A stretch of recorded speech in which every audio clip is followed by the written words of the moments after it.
Деяких безвідповідальних мешканців і зловмисників правоохоронці затримати все ще не можуть. В Запоріжжі знову випадки вандалізму щодо сміттєвих баків. Вже не перший рік у місті спостерігаються випадки навмисного підпалу контейнерів для зберігання твердих побутових відходів. Окрім того, що регулярно страждають від дій вандалів, вони отримують ушкодження і в ході експлуатації. З початку року ремонту потребували близько 300. У нас в основном все баки страдают именно от вандализма. Именно если воруются колеса. Выездная бригада также меняет контейнеры, привозит уже отремонтированные с контейнерного сервиса контейнеры и ставит, если есть необходимость, небольшие латки на пластиковые контейнеры. Заменяют захваты боковые на контейнерах.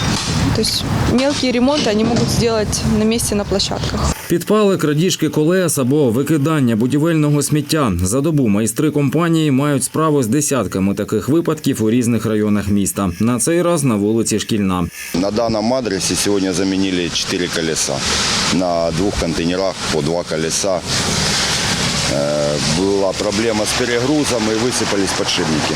Представники сміттєзбиральної компанії вкотре наголошують, не можна викидати будівельне сміття у контейнери для побутових відходів, адже на таку вагу ємності не розраховані.